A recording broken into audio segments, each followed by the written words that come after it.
Comando FFDTL ia ona piloto Força Armada na Intol Nulo Racing, mas be FFDTL sedak ia avião basira atolori. Secretário Maior-General FFDTL Tenente General Faluratelai Kateten, componente aéreo e ona membro Tolnul Resin, makramata na ser formação ba piloto no mecânico e a nação filipina nebe fila ona mai Timor-Leste, mas membro sirane labela aplica saída maksira hetangona, tambato agora FFDTL sedau ki avião. Ulu kita hari funo escola ita nunca hatene dia espaço aéreo ne ita ne soberania hutu.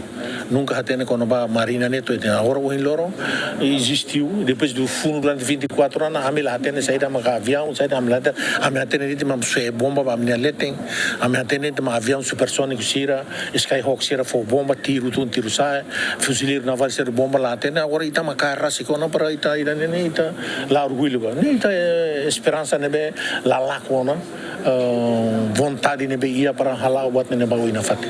O piloto urbana ene itu efetivo completo ida 30 e tal ba per baheta formação ele uren ba mai queda so Sergio pacote ida. Só que mai lá é ocupação batida.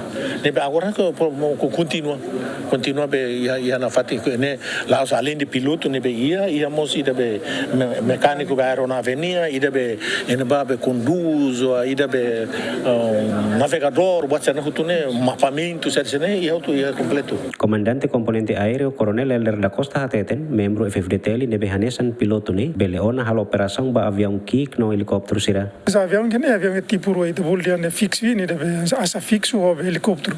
Ne botro lá nessa nebe itene piloto agora ne quase asa fixo de essa avioneta nebe mak anja Cessna ne sira lori mas anja General Mos DMBB que anja urbana ba na visitar ele uruma quando ajusta ba bezera helicóptero ne facilos ne be tanarang anja boto tu presa osangala ne be anja estado investe ba bele ba helicóptero bele yatina ainda roi de bele e o nome piloto helicóptero bele. Dadang ne membro efetivo nebe halau serviço e a componente aéreo hamutuk palul resin no componente aéreo e hadet avião ki croa João Carlos Zemen.